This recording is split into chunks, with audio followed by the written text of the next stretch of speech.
Thank you very much, Jacek, for this opportunity to share with you some of my ideas about assessment. I've been working with assessment, researching assessment for nearly 35 years. And some of the reason why I decided to work and research questions related to assessment was that as a psychologist, I had a lot of students coming to me because they were fearing the exam, they had troubles tackling the exam, and they wanted my help. So this is how I started a long time ago. So what I'd like to do now is to have a presentation, let's say for 30 minutes, maybe a bit more than 30 minutes, and then have questions, first from the net and then from you.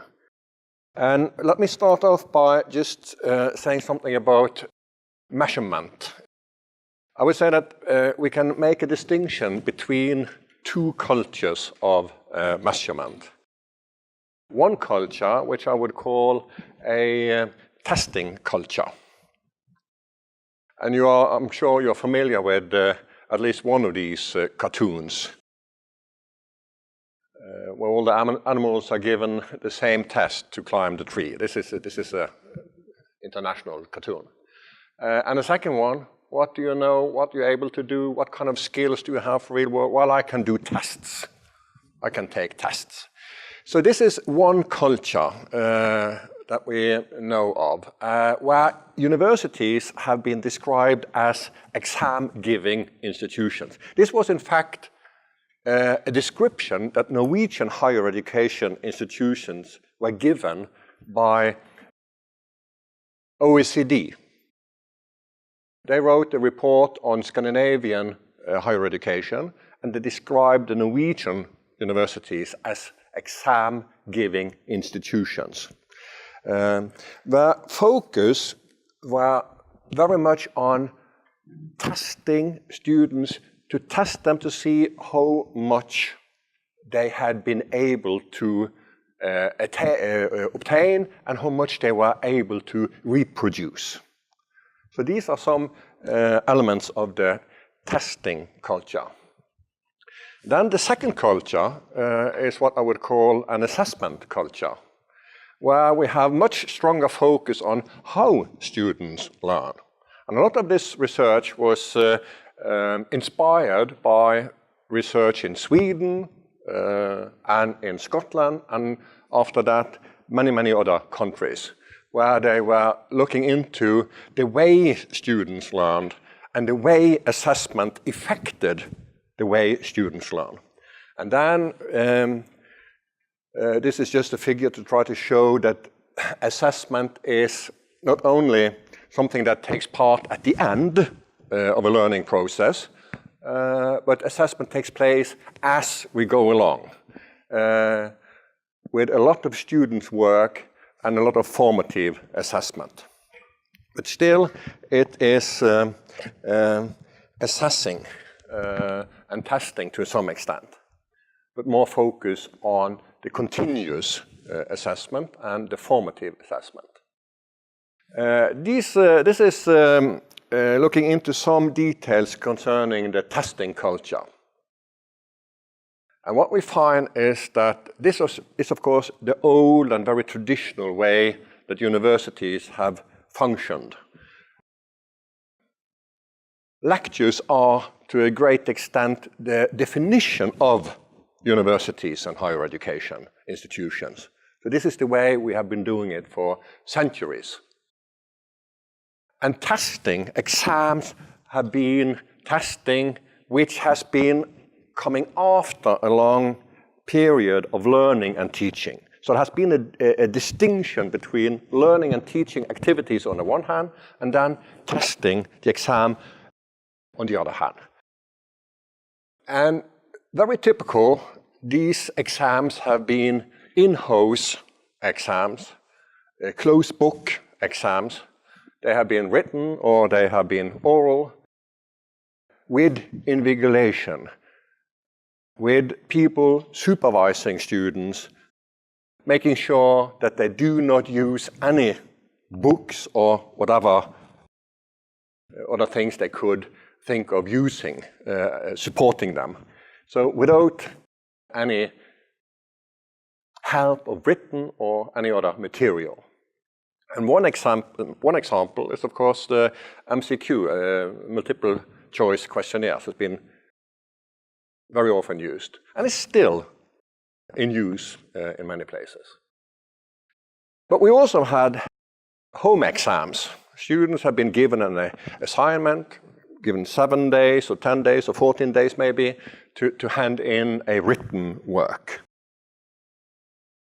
What we see in these days is that, much because students have asked it, we see that exams are now not only given in the old-fashioned way, but in the new way, the digital assessment, the digital exam.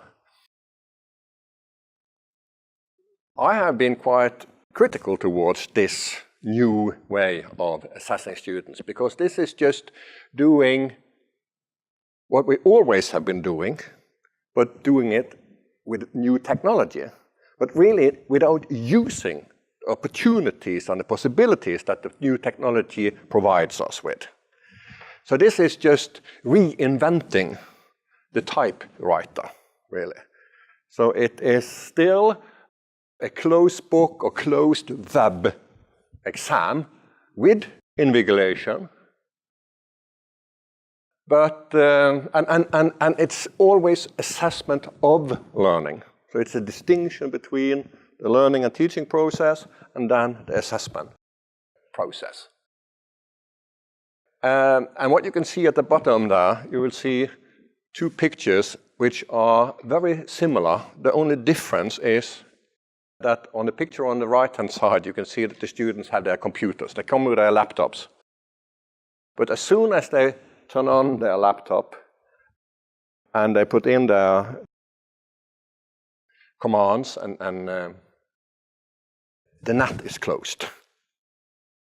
So what they have is really the same thing as the old-fashioned written exam. The assessment culture is somewhat different,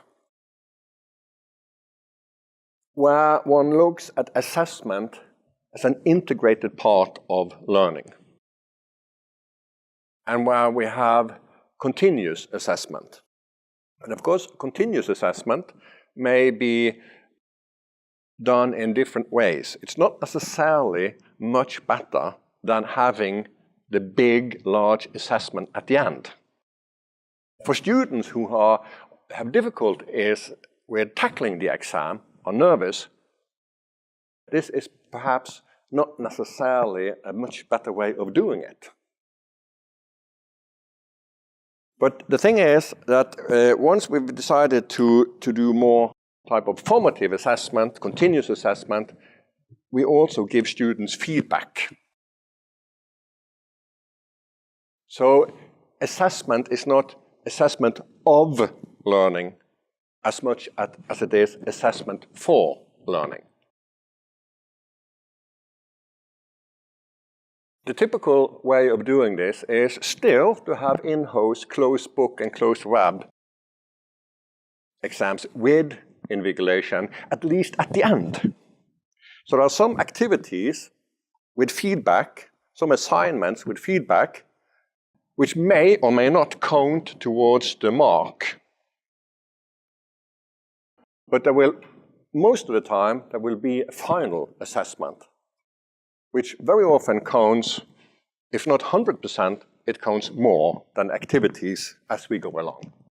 And this final exam is very typical, an in-house, closed book, closed web, with invigilation, with guards, or it could be a home exam or an open book exam without invigilation. It can be either thing. So this is assessment for learning. Two quite different cultures. And just look at the words on the right-hand picture there. The root of the word assessment is from the Latin assidere, which means to sit beside. So it's some activity that takes place together with the person who is in fact learning. And it's not necessarily something that is an assessment of something a person has produced before he or she comes to this meeting or as she comes to this meeting. I've been quite inspired by this Harvard University professor, Mazur, who is very critical to the assessment at universities.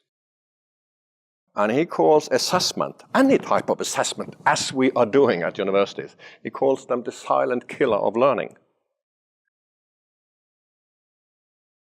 And he claims that learning should be, it is and it should be, a process whereby one solves problems. And he says, problem solving involves making mistakes. Show me the successful professor who has not made any mistake. Show me the successful invention which is not built on years and years of trial and error. But it's all about making mistakes. Learning is all about making mistakes, he claims. But what is assessment about? What are exams? His claim is that our assessment practice is about penalizing mistakes. It makes students afraid of making mistakes. So in fact, it makes students afraid of learning. And it kills all forms of creativity, especially exams. Kill curiosity. Exams test memorization, not necessarily problem-solving abilities. These are the claims of Mazur, a well-known professor of physics at Harvard University. I think we have a lot to learn from what he is saying. These are some concerns that I have been met with by my colleagues at the University of Bergen. My position at the university is one in which I have workshops for university professors, trying to help them to become better teachers and educators. And they very often come to me with different types of queries and questions. And these are just two examples. The first one is an example from a professor of philosophy who came to me and said that we have a problem. Even in my field, philosophy, students only regurgitate parts of the curriculum. And they are not able to, or they don't seem to be able to analyze and discuss. So what can I do? What should we do? His question was to me. My answer to this professor comes a bit later. So I did answer his question. The second one is from the Dean at our Faculty of Law, Dean of Education. Very much the same concern, but there was something in addition to the professor from philosophy. He says that what we have is, we have 4 our written exams, we have a lot of lectures. Every lecture is videotaped and it's put on the net because students demand it of us, he says. But what we find is that students, they just repeat what is presented in lectures. And again, they seem to be not to be able to discuss and critically analyze the material. And he asked me, could we do the following? Could we add on 2 more hours to the written exam and then demand that students spend the 2 last hours critically analyze? My response to this person was that maybe you should have a closer look at the way you teach. Maybe there is something wrong in the way you teach. Maybe you should not have done what the students demanded you to do, namely videotape everything. Because what do we know about student behavior? When we do this, do students read the books, or do they just look at the same video again and again? What kind of effect does this have on student behavior? We have to be sensitive to that. So maybe you should have a look at the way you teach. This is taken from an interview, and it's my translation. You can see, maybe not understand the bottom lines, which is in Norwegian, but this is my translation. This was an interview made only a couple of weeks ago, 2 weeks ago. And this is a person leading or being the HR director in a large Norwegian company. And what she says is that in our business and in working life, competences is rapidly changing and outdated. So the candidate's ability to learn becomes more important than grades. And it becomes more important than the name of the educational institutions where they come from. So again, she says more or less the same as Erik Mazur. The student's ability to solve problems, to learn, is more important than the fact that they can show that they have a lot of knowledge, which much of it will be outdated in not too long time. So this is probably this is why Bowden and his colleagues say that we have to, when we plan teaching and educational problems, we have to change from what they call a content focus towards a capability focused curriculum. So not testing, not teaching a lot of facts, not testing a lot of facts and knowledge, but teaching students the ability to solve problems. Teaching students how to learn. Using, of course, our subject. So this ability used on the subject. So what we need is to have students build this knowledge capability. Take on this knowledge capability. And knowledge capability, as they define it, is very much similar to what Mazur calls problem solving.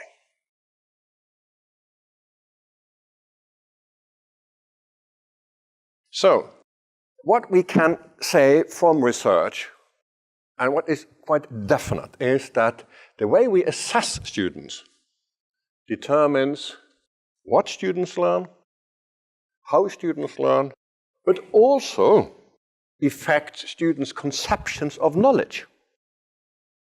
What does it mean to know? And there is a reference there to a paper by article by Australian researcher Karen Scholar.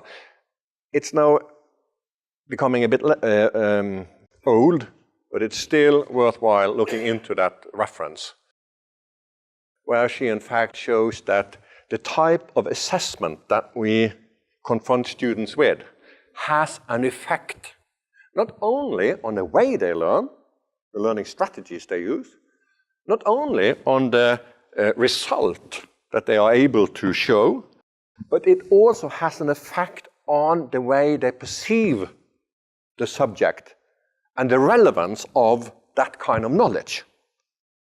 So it has an effect on students' conceptions of knowledge. Knowing that assessment is the most powerful tool we have to affect and direct student learning, we should be more conscious about using this and how to use it. So for the rest of my talk now, I'll try and look at that. And this is why I have not invented the word flipped assessment, but it's not very often used in literature. I've come across one paper which has used the same term. So, knowing that assessment is very important and the most powerful tool that we have. What is it that we want students to learn? This is the question we need to ask ourselves. What is it that we want students to learn? And I guess you in Poland and in other countries in Europe have done the same exercise that we have been doing in Norway, implementing the European qualification frameworks for lifelong learning and writing all these learning outcomes. And the way we rephrase these learning outcomes, the words that we use are important because they have a bearing on how we can assess students and how we ought to assess students. And it's very different. Recall, describe, explain, discuss, and so on. All of these are very different things. And my challenge to you and to us is, how can we best assess these different things? Are they best assessed by a closed book exam? Can you assess a student's ability to demonstrate the same way you can assess a student's ability to recall? We have to be conscious about this, that these words demand different things, and they should be assessed differently. And this, you might be aware of this. John Biggs, the Australian researcher's questions to us, demand really to us, saying that we have to make sure that there is a constructive alignment between what we state in the learning outcomes, saying what we say about student learning on the one hand, and the way we teach students and the different teaching and learning activities that we use, and the way we assess students. There has to be a relationship, a connection, what he calls a constructive alignment. Stating one thing has to lead to ways, special ways of teaching and learning, which are different if the statement is another one is different. So, what is flipped assessment? What do I mean by flipped assessment? Well, before going into some examples of this, I would say that we have to take into consideration that learning is something that takes place in students' time. It takes place in students' time through the kind of activities that they engage in alone or together with peers, or together with the instructor or teacher. Having said that, flipped assessment is all about what we could call a learning-oriented assessment. So not looking so much at how much a student has learned, not so much on how students learn, different learning strategies they use, but on what students learn.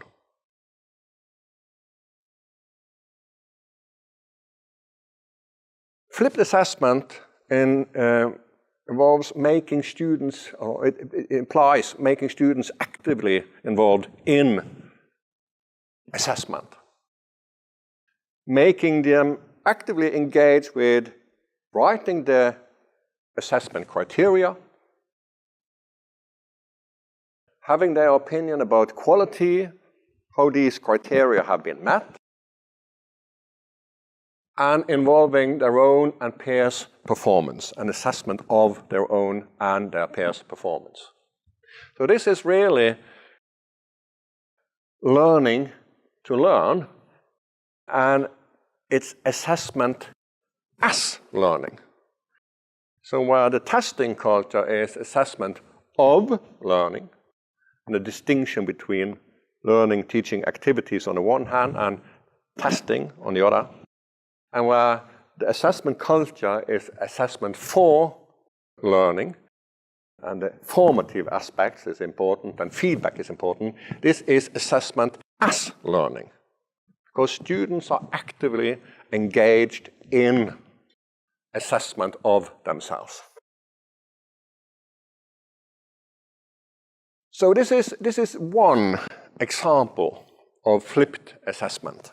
And I have 5 examples which are not always very different, but builds on each other. So one example of flipped assessment is making students work together with teacher to create marking criteria. So based on what is stated in the study plan and the learning outcomes which have been stated there, students and teacher cooperate in creating marking criteria.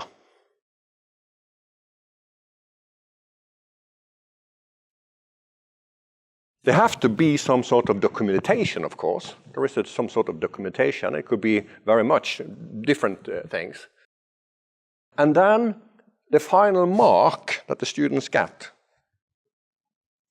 on these documentations is a negotiated product between how they assess themselves, their self-assessment, how peers have assessed them, and teachers' assessment. So it's a negotiated product of all these kind of assessments.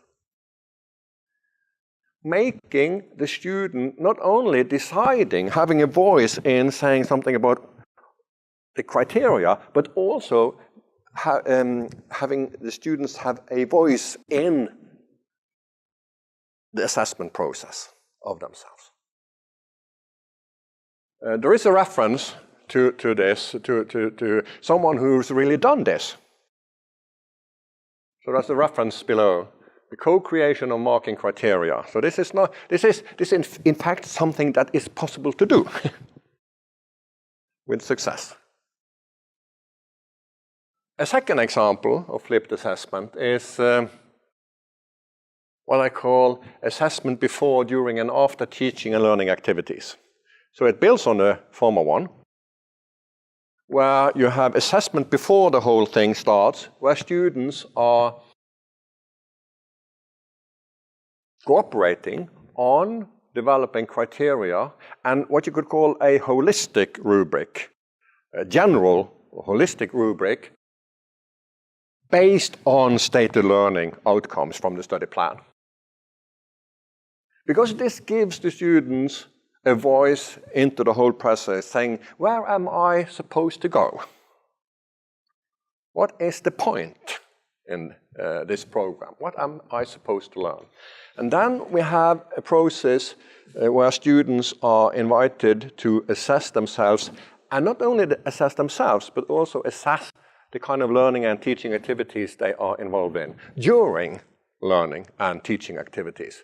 So it's a self-assessment on the assignments, their performance on the assignments that they're giving, and they are asked to elaborate on the rubric and the criteria that they develop, because they have no more information, more knowledge, and they can elaborate on this.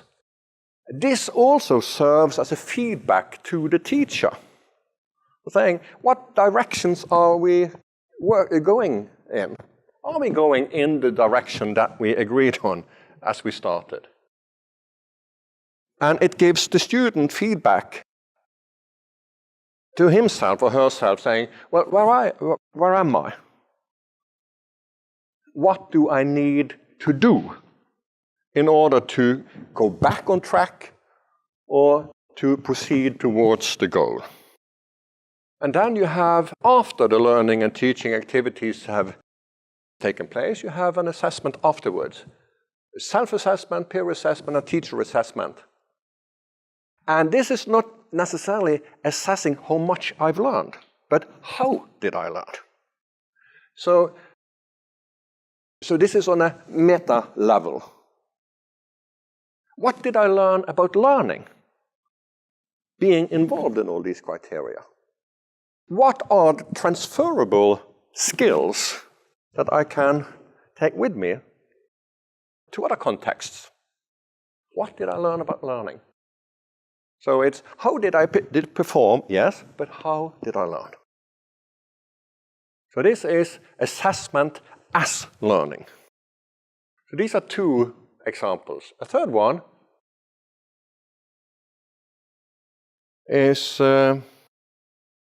really flipping in the sense that instead of asking students to fill in, let's say, MCQ test, we provide the students with an MCQ test that we have filled in.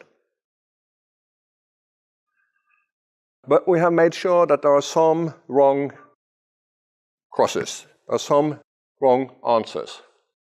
We ask the students not to fill in the test, but look at the result, look at the answers, and then say, and we say to the students, there are some wrong answers in this. Could you please find the wrong answers? But not only find the wrong answers, could you please say something like, why are they wrong? What's wrong with them? And what should be there instead? They have to have a lot of knowledge to be able to detect what is wrong. And they have to be able to reflect and analyze in order to provide the correct answer. And not only provide the correct answer, but stating why this is correct. So this is taking the multiple choice test to another dimension. Because we know that it is a good test, but only limited to the very, what we could see, basic cognitive skills. Or we could even, as an alternative, have students develop an MCQ test based on what they have been doing during the course. So the exam is really making a test, which we could use for the students. You have to have a lot of knowledge. I don't know if you've been involved in making these kind of tests. It's a lot of work, it's hard work, and it's hard to find sensible, meaningful alternatives. And you have to have a lot of details and overview in order to be able to do this. So it's a skill. And then they could write a reflected note on where they argue for choice of questions and answers. So it's not only making, but asking, why should this be a question that we should pose to students? And I'm sure that the kind of test that students would develop is quite different from the one that we develop. I'm quite sure. This is my answer to the professor of philosophy.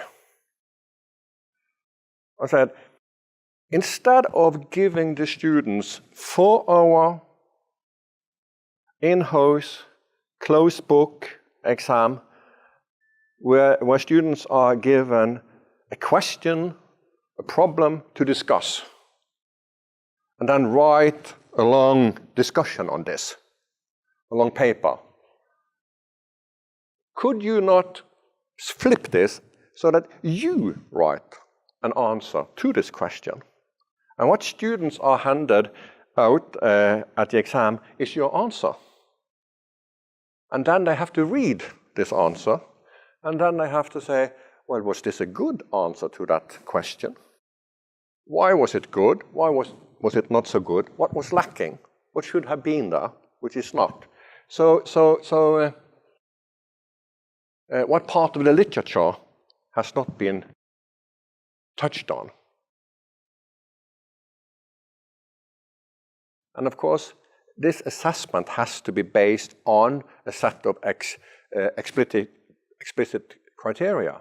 And again, the students could have been asked to develop these criteria at the beginning of the course. So this doesn't cost anything more. It doesn't take more resources. It's exactly the same layout, but it's flipping in the sense that students are asked to do something different than what they usually do. And the last example is, I don't know if it's correct to call it the flipped assessment, but this is also something that Eric Mazur is asking. Open book, open web exam. Why on earth should we not let students have all the kind of information they need during the exam. So open up the web, let them use whatever resources are out there, let them use all the kind of information there is out there. But what we have to test is not the ability to reproduce or to show that they understand, but the way they use the different sources. So it's not asking them, could you please say what Freud would have answered on this particular question. So we have to ask different types of questions. And it will be more demanding on us, much more demanding than just reading a paper. And when you've done that a couple of 100 and 1,000 times, you do it in a second, some seconds. And this is, in fact, something which has been tested as well. Some of Finnish colleagues have had an open book, open web online examination with success. There's a reference to this. So it's something I've argued for many, many years. And it's something that we are now hoping that the Faculty of Law at the University of Bergen will try out. Because what they say is that students spend so much time on reading and remembering all these laws that has been in the High Court, and it's unnecessary because they are all there. So we can open a web and give them all these sources. So what we are testing them on is not whether or not they're able to reproduce, but how they use this in discussing something different. So we'll hopefully try to do that. When we decide on the type of assessment that we want to use, maybe we should try to look at this, what we call the big five of assessment.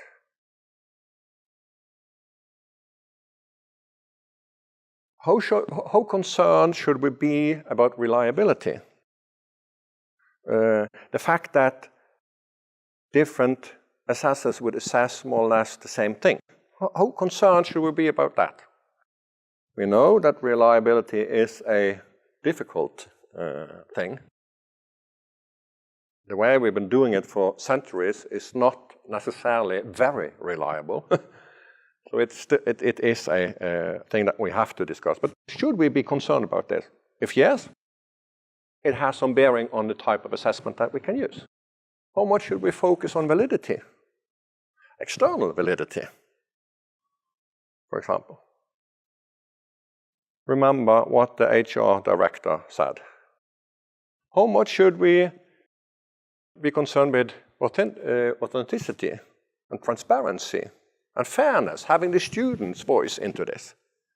So we have to look at these things and we have to decide, and it's up to us. So this is what I wanted to share with you, ideas, thoughts, and there are some literature that you could have a look at.